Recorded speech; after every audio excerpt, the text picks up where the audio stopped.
pessoal, nós faremos agora análise do artigo intitulado Escola Pública e Segmentos Populares em um Contexto de Construção Institucional da Democracia.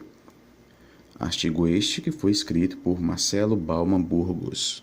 Já no início do artigo, nós temos o ponto de partida definido, justamente a Constituição de 1988, foi aprovada em 22 de setembro de 88 e promulgada em 5 de outubro do mesmo ano. Trata-se de uma Constituição conhecida como a Constituição Cidadã, porque justamente ela foi concebida nesse processo de redemocratização que foi iniciado com o fim da ditadura militar no Brasil, Vale lembrar o período de 1964 a 1985. Então, desde 1964 a gente estava sob uma ditadura militar e desde 1967 a gente estava vivendo sob os atos institucionais, e também uma nova Constituição que foi imposta pelo governo federal. Então a gente viveu um regime de exceção no qual essas garantias individuais e sociais eram bastante restritas, se não muitas vezes ignoradas.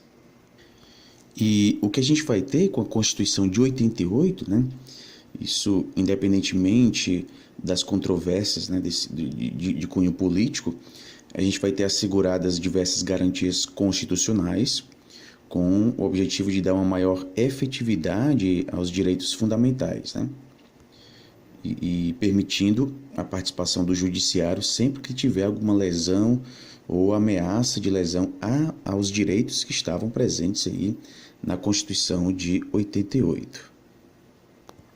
Então, com essa Constituição, a gente vai ter um direito maior de viver uma democracia representativa, Foi determinada a eleição direta para os cargos de presidente da República, governador do Estado e do Distrito Federal, prefeito, deputado federal, deputado estadual e distrital, senador e vereador. Pois bem, então já definido aqui o ponto de partida que o autor nos traz, que é a Constituição Federal, vão ser abordados alguns aspectos dessa transição de um regime de exceção para um regime democrático, e como este regime de exceção, esse regime autoritário, como ele ainda se faz presente na escola, como, por exemplo, na dificuldade dos profissionais envolvidos na educação, em trabalhar com a diversidade e com a equidade. Então, essas dificuldades encontradas por aqueles que estão envolvidos no espaço escolar, as dificuldades relacionadas a esse trato com o que é diverso, e justamente dentro dessa diversidade trabalhar com equidade, considerando a equidade como um dos princípios fundamentais, essa dificuldade ela advém justamente desse regime autoritário, porque a formação de muitos profissionais que fazem parte do espaço escolar, ela se deu nesse período autoritário. Então é como se existisse aí certa influência, certos resquícios desse período ainda hoje no espaço escolar. Então a gente vai ter aqui o ponto de partida, que é a Constituição de 88, que vai trazer mudanças importantes, principalmente considerando as instituições, como essas mudanças acabam se refletindo nas instituições que são instituições democráticas. Então a gente vai ter a democratização de campos institucionais, é citado aqui o campo do direito, o campo educacional, até mesmo o campo da polícia, é citado. Então são citadas algumas instituições e como esse processo de democratização se fez presente nessas instituições. É destacada a instituição escolar, justamente por ser mais complexa do que as demais, isso no que diz respeito ao trato com a diversidade e com a equidade, né? Então, em relação às outras instituições, aqui, neste artigo, a escola surge como uma instituição mais complexa, né, nesse processo de redemocratização, tá ok? Então, temos a democratização de campos institucionais, é destacado aqui o campo educativo, né?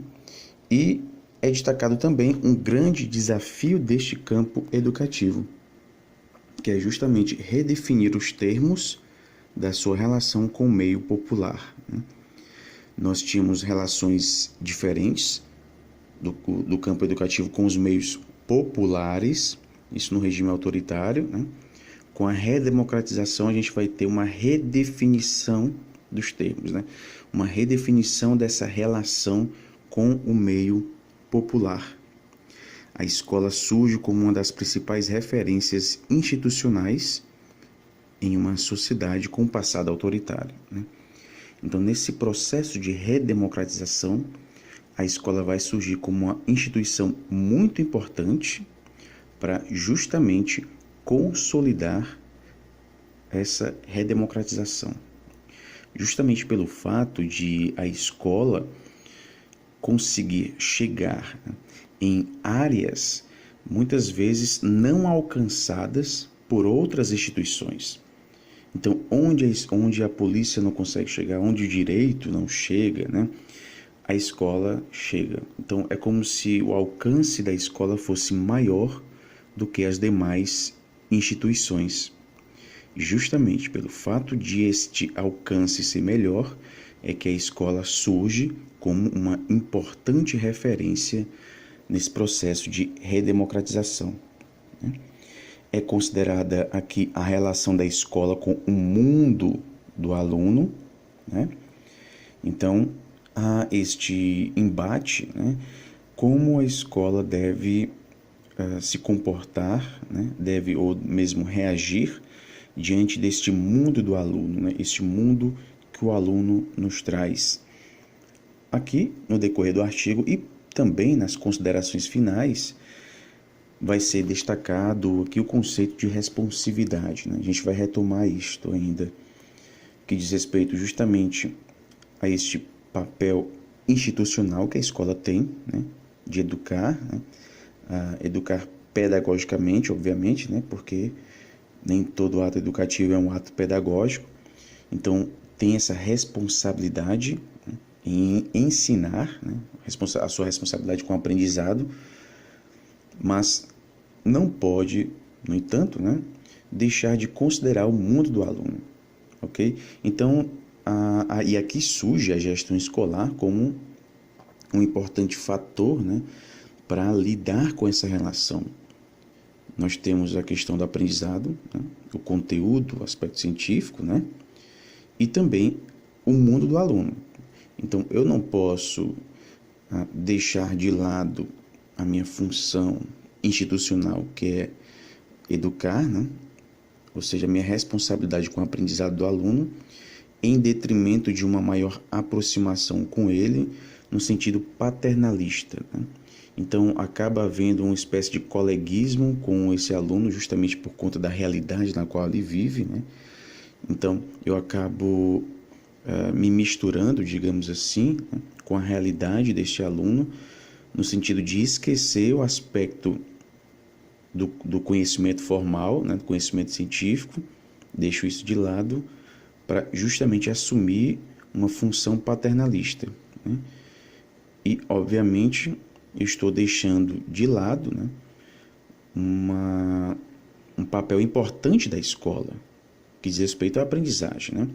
Então, saber lidar com o aprendizado e também com o mundo do aluno é algo bastante complexo, né? E aí surge a gestão escolar para saber relacionar isso, né? Dosar essa relação, né? Então, nós temos aqui a relação da escola com o mundo do aluno, obviamente com a redemocratização que a gente vai ter, né, na década de 80, na segunda metade da década de 80, e com a universalização do ensino na década de 90. Né? O Brasil é um dos signatários da Declaração de Jontier, né? Que tinha como uma das principais propostas a universalização do ensino, principalmente no que diz respeito à educação básica, né? E mais especificamente os anos iniciais. Então essa universalização do ensino vai trazer uma nova realidade para as escolas, uma realidade que antes não se fazia presente nesse espaço formal de ensino. A gente vai ter cada vez mais, né, filhos da classe trabalhadora, ou mesmo da classe que não trabalhava, né, que está sem trabalho, né? Ou seja, um novo público, né, pertencente às camadas mais baixas, né, mais pobres da sociedade, agora se faz cada vez mais presente nas escolas, né? E, obviamente, isso traz uma complexidade muito grande, né?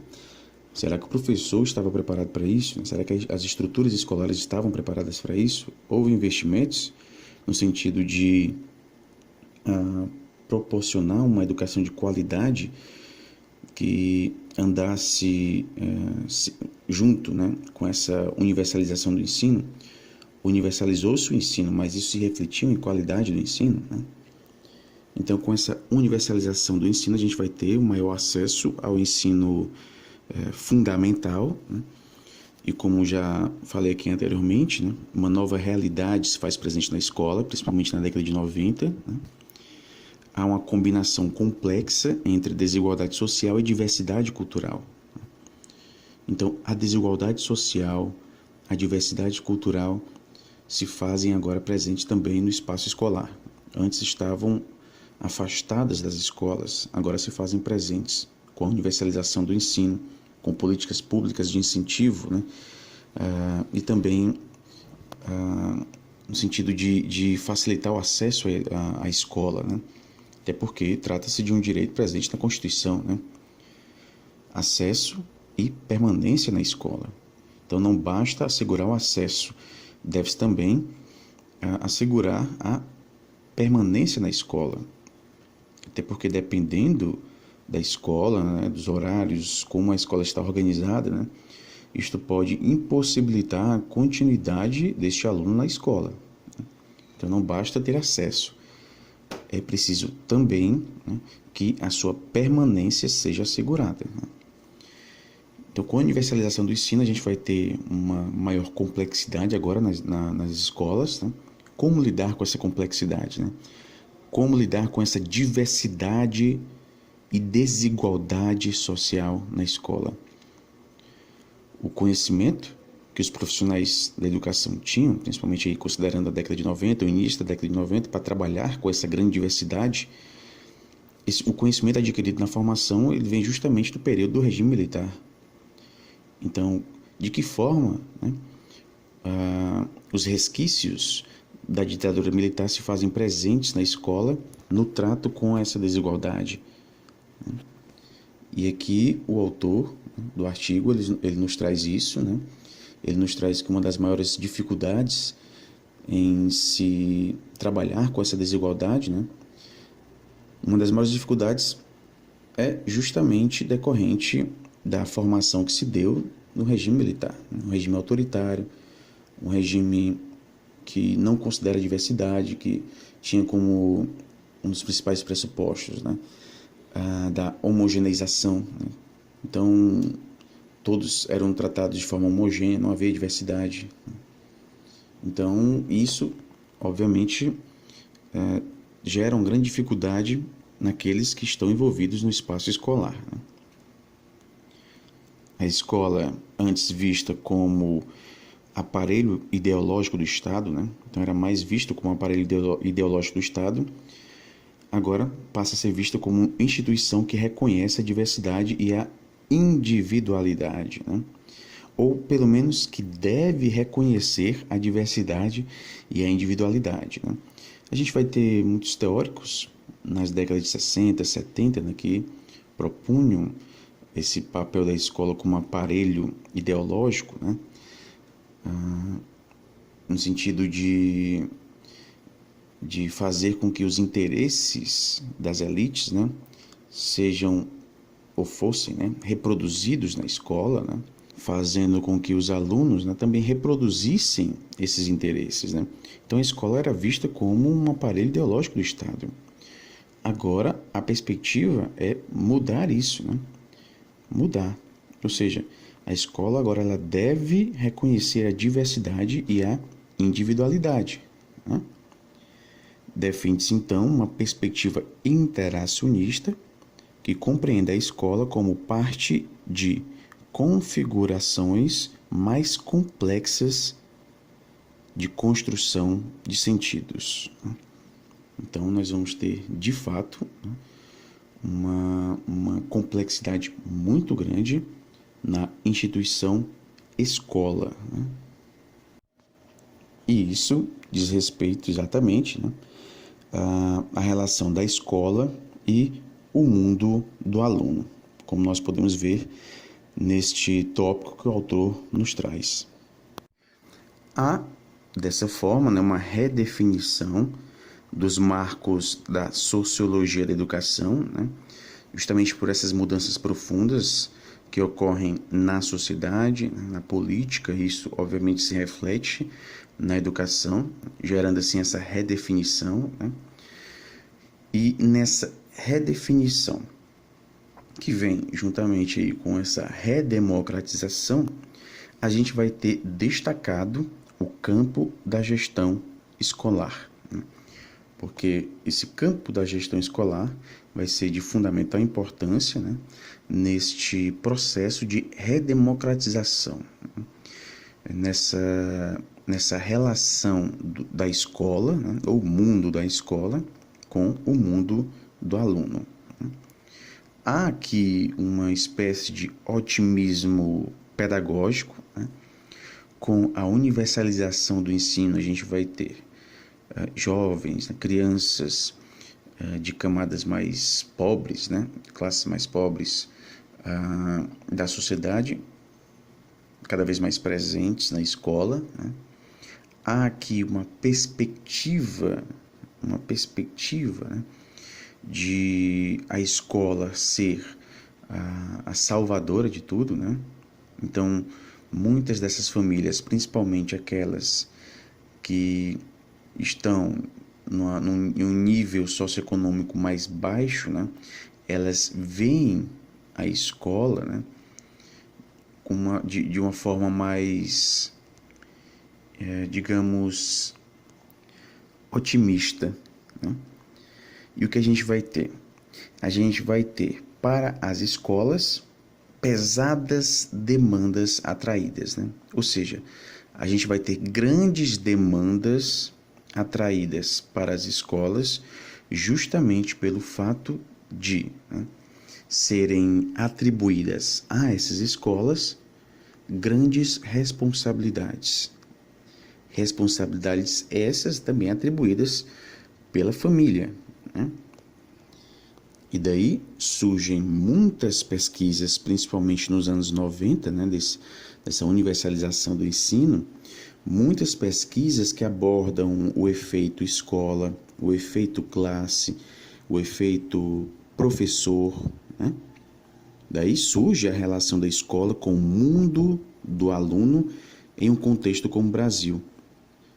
E essa relação, obviamente, considerando o nosso contexto, é uma relação bastante complexa, porque é uma relação permeada de desigualdades sociais. Nós vamos ter a relação do Estado, que no caso da escola é representado pelos professores e gestores, A relação desse Estado com a cultura popular, que é representada por estudantes e famílias pobres. Então, como relacionar estes dois polos, Estado e cultura popular? Por isso que surge aqui a gestão escolar como um ponto muito importante, Comparando outras instituições, como o direito ou mesmo a polícia, com instituições escolares, a gente vai ter uma situação mais complexa no caso da escola. Por quê? Porque na situação da escola, nós temos envolvido aqui a necessidade de uma autonomia escolar, né, andando juntamente com os arranjos locais, né? Ou seja, a relação dessa escola com o seu entorno, né? Com o seu contexto, para que essa escola, né, ela funcione, digamos assim, né? São necessários esses arranjos locais. Ela não pode se fazer alheia, né, ao seu contexto. A escola chega a famílias que nem mesmo as políticas sociais conseguem alcançar.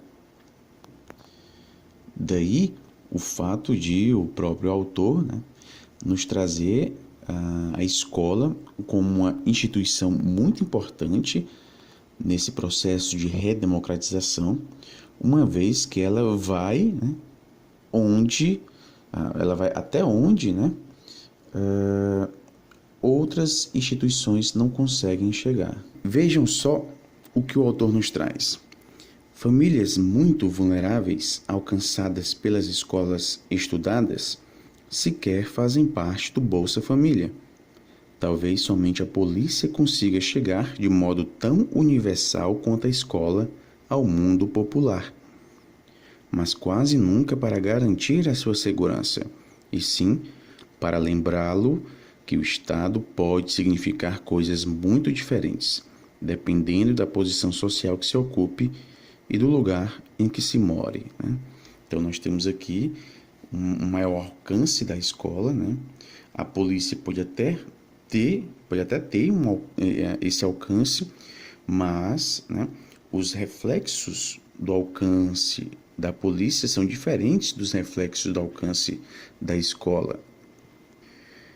É visto aqui a perspectiva diferenciadora da polícia, né, em relação àqueles que vivem nesses locais afastados, né? Já a escola não, né? A escola não deve tratar de forma diferenciada.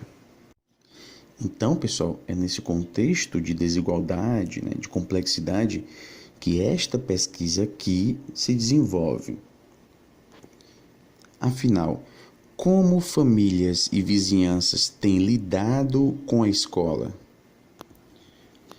Foi identificado que famílias populares conferem elevado valor à educação. Então, o autor aqui nessa parte do artigo já está adiantando alguns dados que vão ser abordados ainda nesse artigo, né? Ele já está nos adiantando alguns dados. Famílias populares conferem um valor elevado à educação. E qual o reflexo que isso tem? A escola se transforma em um ativo da família. É como se fosse uma espécie de investimento da família.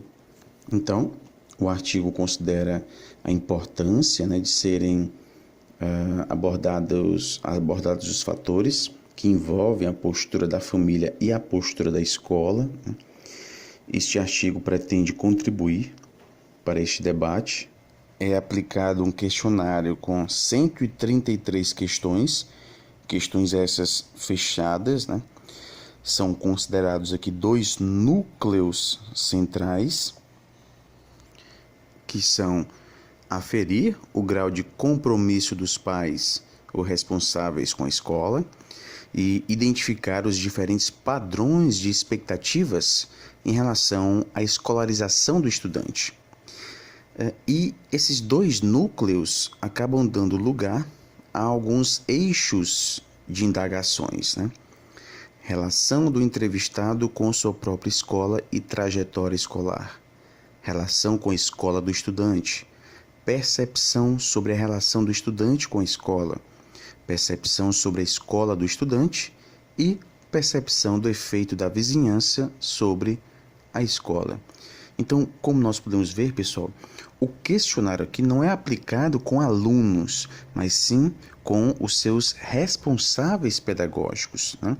Então, o que a família pensa, né? Ou de que forma a família vê a escola, né? Quais expectativas ela tem em relação à escola. E aqui é justamente uma grande contribuição dessa pesquisa, né? Porque não é muito frequente pesquisas que nos trazem o que a família pensa, né? O que as famílias pensam sobre a escola. Foi identificado que quanto mais valorizam a escola, mais as famílias populares tendem a assumir uma leitura crítica dessa escola, né? Aqui já tem uma conclusão que o autor nos traz, né? Lá nas conclusões, nas considerações finais desse artigo, ele retoma esse pensamento, né?